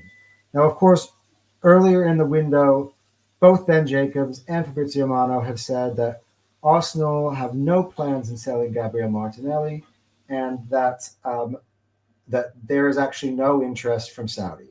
So it's completely contradictory to what India is saying here. But there's obviously the opportunity, the possibility that um, the situation has changed. What first of all, Cal, what are your thoughts? Like, do you think that this is a story that we should legitimately believe, or and Um. also what do you think? How do you think it impacts the window? Like, do you? Yeah. Well, Well, I take it with a pinch of salt, but I know for a fact that there were reports that were coming out that Martinelli was on the table, and we need to remember that the reason why Martinelli wasn't for sale wasn't for footballing reasons. It was because the club was trying to keep his value. They were thought that he had a pretty bad season last season, and they were banking on him doing well this season, so he can get more money for a potential sale. Because they thought that if they sold him now, they would be selling him, at a bad point. So uh, I think if they were to get 80 million, if I'm 80 million pound bid actually came in for him, like tomorrow, he would be gone if he wanted to leave. Like there's no way Arsenal would turn that down. He's not that um he's not that guy. I think it's like there's a reason why we were linked to Nico Williams for so long. There's a reason why we tried to get that Mudrik. Like the left wing has been a position that we know that we need to fix. Like let's be honest, why are they still talking about potentially getting a left winger, maybe Fofana or something like that, if Martinelli was good enough as a starting left winger? Why would they re-sign Trossard? Because Trossard was supposed to be the stopgap. But you know what I'm saying? Why are there no contract talks for Martinelli? All our key players are going through contract negotiations or have gone through contract negotiations. So there hasn't been a peep, not a single word of Martinelli contract negotiations. Because the simple matter of fact is he's not good enough. And that's not just like salty fans thinking this, like Arsenal Football Club knows this. So I think if we do get that money for him, we will get rid of him and we will bring in someone. I think if we get something like 80 million pounds, then we would go in for Rodrigo and try to convince him to come. But like if we get like something like 50 or 60 million pounds, which I think Arsenal are probably going to hold out between for 65 or 70. I think we probably just get, a young up and coming winger, I especially with mean, this EZE deal. the reason why I believe that his value is high going to Saudi is because he's not a typical Saudi opportunity. So you're talking about a player who is still 24 years old, who's still well before the prime of his career. He's got so many years to go that it's generally Saudi. I mean, there've been a few circumstances where they've got some good players in that around that sort of thing, but they actually haven't lasted long. So you'll find a player like that will make a move, and then a year later, he's actually going to go back to Europe to a different club. So the value of having a Martinelli for a Saudi team is different than Mm. for a European team. So that's kind of where I think the extra money, the draw, comes from. But yeah, look, I think Arsenal would be in this situation. We have a very overload now in those positions. So you talk about you Mm-hmm. got Leandro Trossard, Martinelli, Reece Nelson is still at the club, Ethan Swanieri is still at the club, Madueke is there. Like you have so many people who can play. EZE.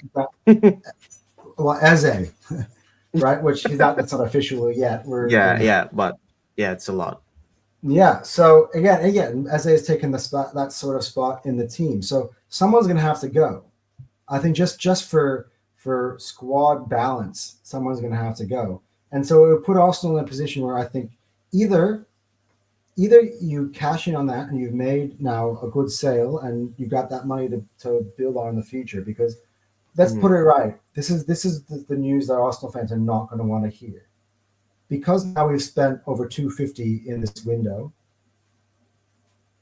Most of those deals are going to be paid off in installments. So just like after the summer, we bought Declan Rice and we bought Timber and we bought Havertz. You notice that January after that we didn't buy anything. Then much after that we only got Calafiori Marino last summer, and then last January we got nobody.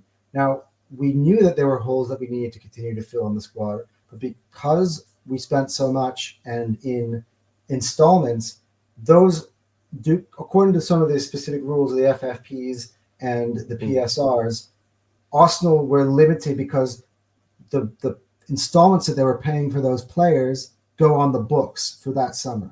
We don't see it from a fan's perspective, but that's what's actually going on in the record books. So beware, Arsenal. This is fun, but we're not going to have many windows like this again. For a while. But to be honest, I don't think we need to fear, because a lot of the players are in the squad. The Arsenal actually want to move on from. Right. Let's be like, Jesus isn't going to be here next year. Lokonga isn't going to be here next year. I'm talking about like the year after the season, like the season ends, and like we know Zinchenko has. If we don't get rid of him, he has 1 year left, and we're not giving him another contract.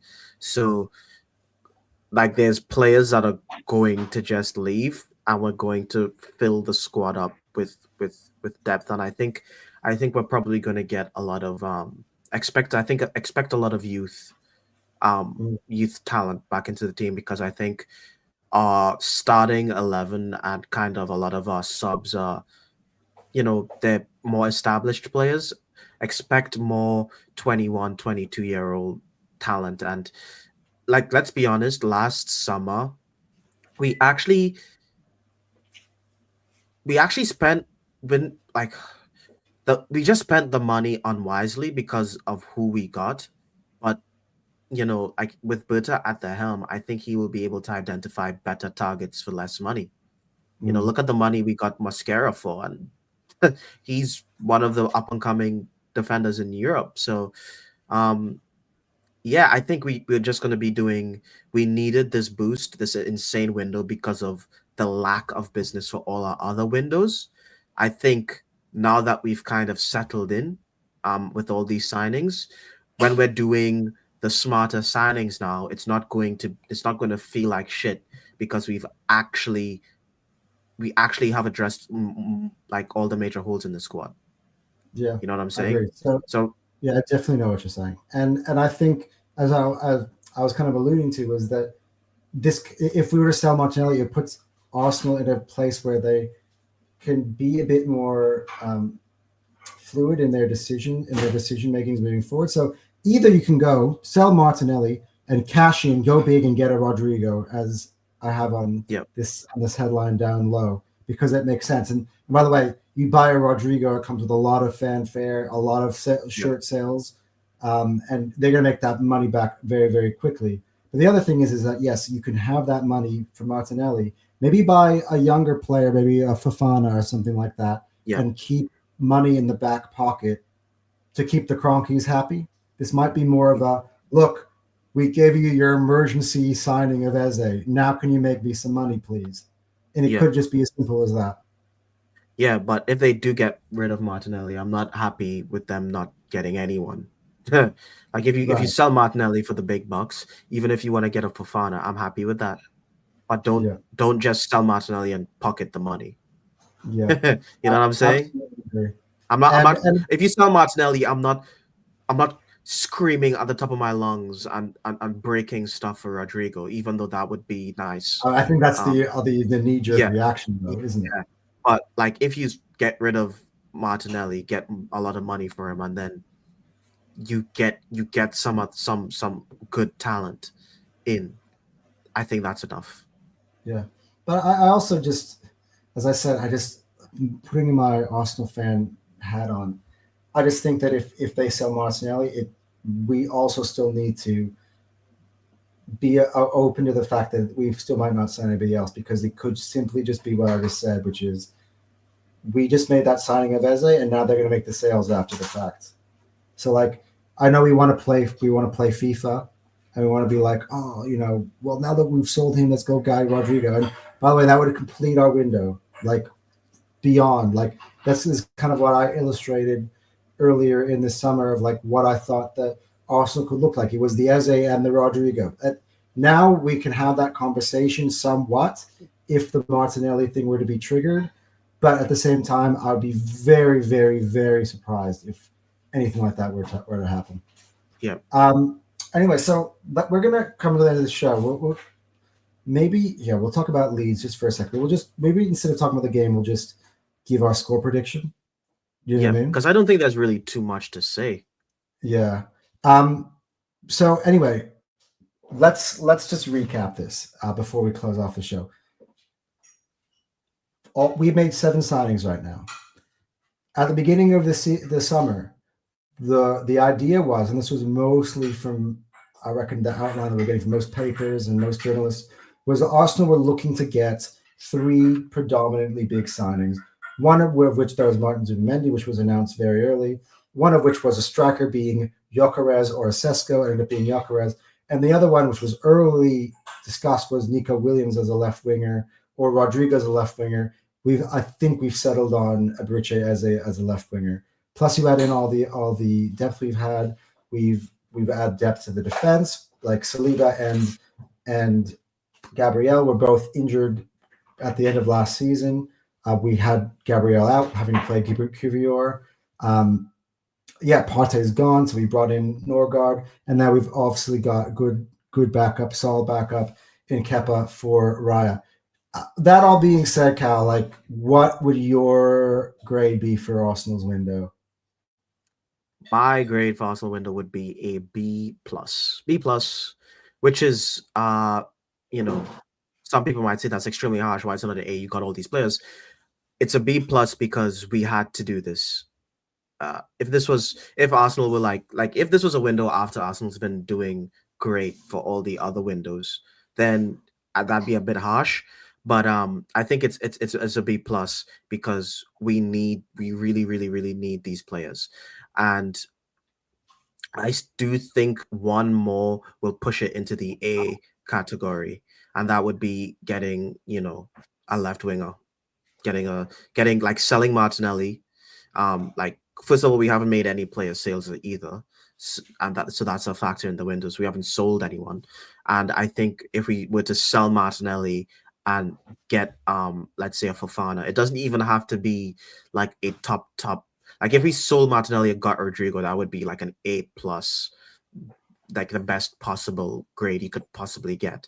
Like if you sell Martinelli and get Fofana, that's an A, like just a flat A. So that's how I feel about the window so far. All right. So the grade I would probably give, and that it's a little bit to touch on what you said, pretty similar, but I went a little bit more positive. I'm going to give it A minus for this window, and I'm going to give you the reason why. Look, we get very lost in kind of our emotions and how we feel the team should be, and we look at Liverpool and Manchester City, and this has been an incredible window for all the clubs. But if I just zero it in and talk about Arsenal only, this is very un-Arsenal like this window. First of all, what were we crying out for? We were crying out for a striker. We went out and bought the best striker available on the market. Still stands to be truth because Newcastle still, at this point, basically say that Isak is unavailable. So we went and got the best possible striker up front. I think, again, that decision, Sesko or Gyökeres, was very important in my grade. If had this been Sesko, I may have. Hey, there you go. I may have bumped this down to probably a B. just because I felt like we needed a win now player, and that is what we got. Oh, Again, so Eucharist bumps it up from yeah, because like there are just different like the many difference between decisions. Sesko and Eucharist for you is from B to A minus. That's a big jump. Yeah, I mean, honestly, I was screaming, "Do not sign." I was never a Sesko guy. I, Mm. I might be Sounds like you proven. did like Sesko even more than I did. Yeah, no, I was just like, this would be a mistake.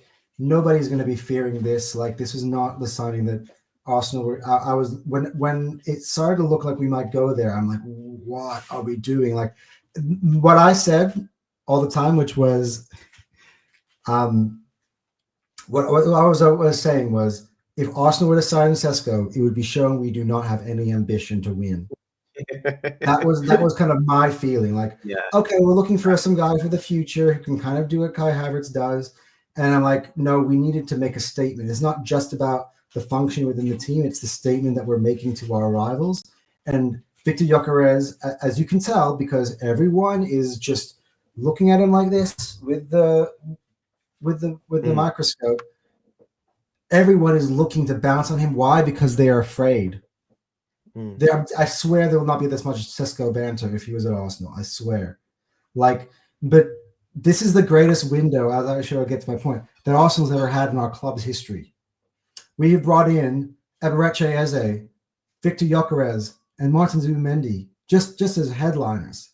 We got a midfielder that Real Madrid wanted, that Real Madrid tried to hijack, that would fit into the biggest club in the world. He could have started for the biggest club in the world, and he's going to start for Arsenal.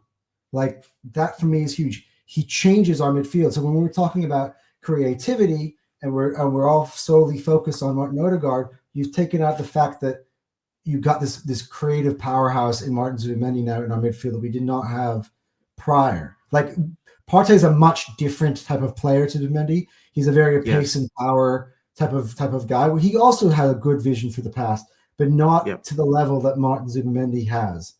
And I also like, and again, we've got a player now who's a alpha male, takes the ball, game by the scruff of the neck, game changer in EBERE EZE now. We've pantsed our fiercest rival on our way to getting that.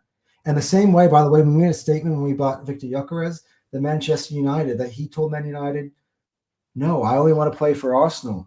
Yep. Like I think this was another window where Arsenal really stamped their authority. Now, we did it in a very messy way, and it wasn't great reading for a very long time, and we're sitting there on the edge of our seat, and it takes all of the perspective out of it. But at the end of the day, we came in and basically covered everything we needed. That's why I'm saying that left winger makes us the favorites for the title clearly. That's the type of move that I want to see us do. But for right now, we are in the Manchester City, Liverpool. Pick who you want out of the three. Who do you like? They're all basically evenly matched at this point, and we're in that conversation now. And for me, from where we were last year, you remember last year, right? We got Raheem Sterling and Neto on loan at the end of the season after only buying Calafiori and Marino. And Neto was cup tied. He couldn't even play. Right. So we always now that it's all over, now that for the most part, I have to give it an A of some form, because this is the greatest window Arsenal has ever had. And yeah, I'm so excited. I've had people on other shows being like, I'm so not excited for Arsenal this season. I'm like, how are you not? And by the way, I just want to say my grade isn't based on my excitement, because my excitement level is an A. But when I'm being objective about what we signed and what we needed to do, I still feel like it's a B plus, because I'm not taking this season in isolation. I'm thinking about the neglect and the need to do some of these things. You know what I'm saying? Yeah, no. Look, again, everything you can take from so many different angles. As I said, when you put your emotions into it, you think about the journey you went on to this window, like waiting for Gyökeres for 3 weeks to sign, thinking that we walked away from EZE just now, like yesterday. We were literally, Yeah, I was dude, they really do a number on us, don't they, dude? Like they really put us through the blender. I mean, so from that perspective, like it's been tough, but at the end of the day, we got where we needed to get. Yeah. Maybe not in the right order. Like for instance, if today we're talking about signing Madueke and EZE had been on tour with Arsenal and stuff like that, I think we would also be looking at it in a different light. But again, you have that part of the season, that part of the window where we bought Madueke. We're like, what are we doing? And everything comes back to Madueke. Oh, he's going to stop us from buying a left winger. Like, yeah. So it was a messy order, and as you said, we had a lot of catch up we had to do, and that's the reason. But the thing is, one thing I'll challenge you on, Cal, is that those issues are not Andrea Berta issues. No, I don't. But I don't think the window isn't Andrea Berta's window. It's the club. It's Arsenal Football Club. Because at the end of the day, if if the Cronkies didn't decide that to release the funds, we'd be here without EZE. They have a lot of control. Like the board has a lot of control. You know, you remember when we at the beginning of the window, there was like the reports came out that the board wanted Sesko. The only reason it didn't happen is because Leipzig literally would just play hardball. And also Sesko's agent was a dick and wouldn't actually negotiate properly. So, you know what I'm saying? This window could have gone very differently. But I'm not judging the window what it could have been. I'm just saying it's not just Berta. It's a whole team thing. And I think Berta has been extremely positive, obviously, but judging Arsenal as a whole, and I'm also taking into account the previous windows as well. Yeah. And sales. Just say that the fact that we haven't made sales is, to be honest, I don't care about sales as long as it doesn't affect the window. Yeah. I know I mentioned sales before, but like just thinking about it, you know, the only reason I mentioned the sales is because I thought like we think that we need to make sales to get the players we want, but we don't really care, you know. We don't care if Martinelli rots on the bench if Rodrigo just walks in. We don't care if he never puts on an Arsenal shirt again on his salary. It was just the map that would lead us to what we wanted to get. Yeah, exactly. Yeah. Because if we sold Martinelli and Trossard but didn't get anyone, people will rate the window lower than if we just kept them. Right. And this is kind of this is what I'm going to say, just to add on to what you're saying, as just kind of to wrap up this conversation as well, which is, you know what, there were a lot of times I was that, for instance, I had the conversation. I don't want to throw my dad and my brother under the bus. We were having a conversation yesterday about Arsenal, but they do what a lot of Arsenal fans do, which is, oh, but we still have Martinelli. Oh, but we still have Trossard. What if Martinelli plays like he did 2 years ago? What if Odegaard play? And it's like we're like, and oh, you know, you don't want to block, you know, the progression of some of our younger players of Max Dowman. People say that. I mean, and it's like all of a sudden it's like, oh, you know, we didn't need EZE anyway, blah blah blah. But what we can do now that we do have this EZE thing, what if we get this window now and then Martinelli somehow does find form and maybe competition and maybe not playing as regularly might kick him into gear. Look, we'll see. Odegaard, the same thing. Like if Odegaard continues to struggle, we could just put EZE there. So like now we have the comfortability to know, okay, we've got a really solid floor. We still do have the ability to progress. Miles Lewis-Skelly, I hope, is going to become a better player as the season goes on. Oh my God. Ethan Wanieri, right? Hopefully is better as the season goes on. Max Dowman hopefully is better than as the season goes on. We're hoping to have a better Odegaard than we had last year. We're hoping to have Saka fit for most of this year. So, but instead of all those things being what we're hoping to happen, it's now a bonus. It's not like we're relying on everything to just work. Now if it works, it's more firepower on top of getting what we're supposed to get done. Correct. So that's why necessarily look, Rodrigo is the hole that I feel like in my heart I've been wanting to have the whole time, and I've been holding on to the idea that maybe we might get him on the last day of the window. And if that were to happen, honestly, it would be amazing. But I'm not desperately yelling at the club if we don't get it done at this point. Yeah, most definitely. Anyway, that is basically all for today. Just before we end the show, let's get our predictions in for this weekend. We got Leeds. It's the first game at home. Leeds are coming to town. First of all, tell me what you would like the performance to look like to begin with, and also just how you think the game's going to end. I just want us to play how we played against Bilbao. That's the type of performance I want. I just want us to see the patterns of play. I want us to see progressing the ball. I want us to find Gyökeres, make an effort to find him. I want to see Odegaard, be a little bit more creative, take a little bit more risks. I want to see, Saka, just do his Saka stuff. I really want to see a Gyökeres goal. And I want us to start Madueke as well. I think he is the future on that left. Like in terms of what we're going to be doing, I think it'd be Madueke and EZE. And I want to see Madueke get proper minutes with the squad, get comfortable with us on how we play. Obviously Zubimendi's going to be playing, and he's just going to be great. I just know it. And maybe a Miles Lewis Kelly to just get him up to fitness, and maybe he hasn't been looking that strong. Well, if you're playing Madueke, that Miles Lewis Kelly makes sense. So, like generally, we would put like Martinelli in combination with Calafiori, and you would put Madueke in combination with Miles Lewis Kelly, just based on how they like to play. You know what I mean? Yeah. So that's what I want to see, and I also think I think we're going to play really well because I think this EZE news is like going to just reinvigorate the squad. I think it's really going to give us a real big boost in belief. I think it's going to light a fire, and I think the Emirates are just going to be rocking.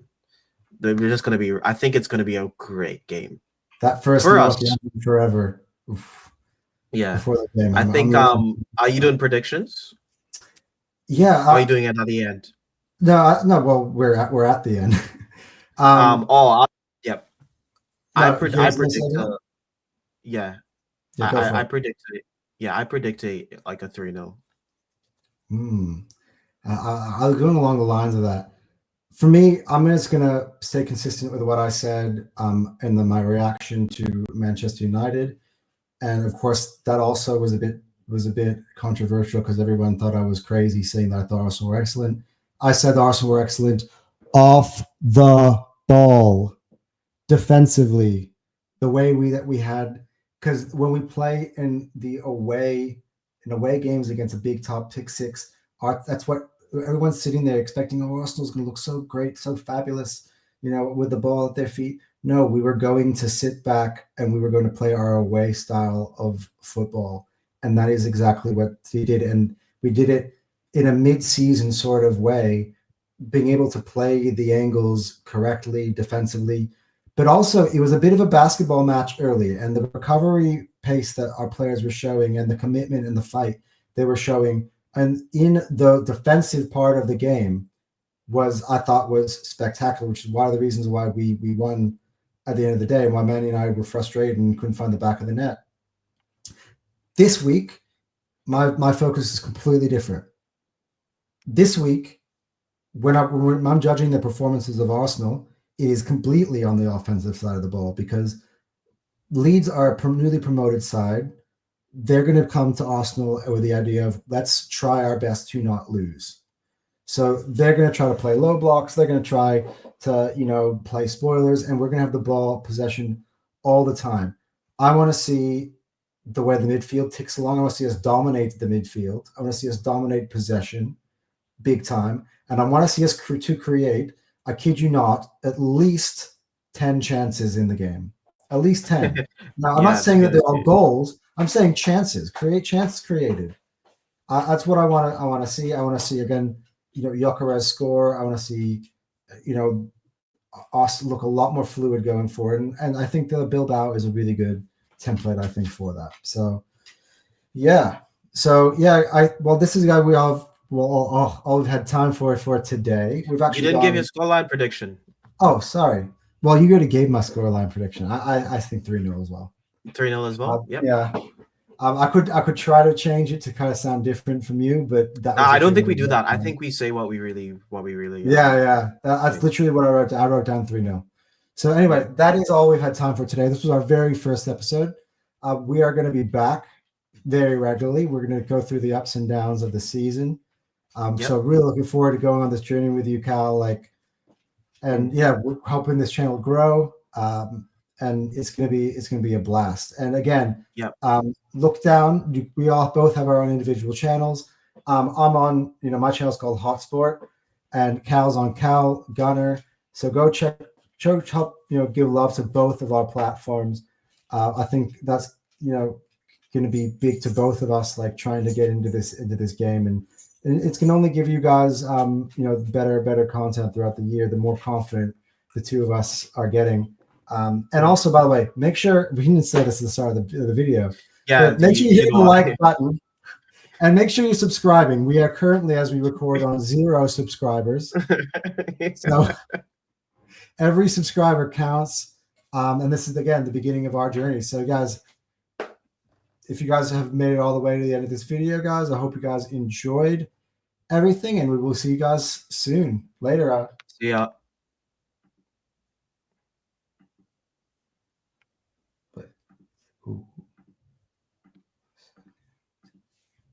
Oh yeah.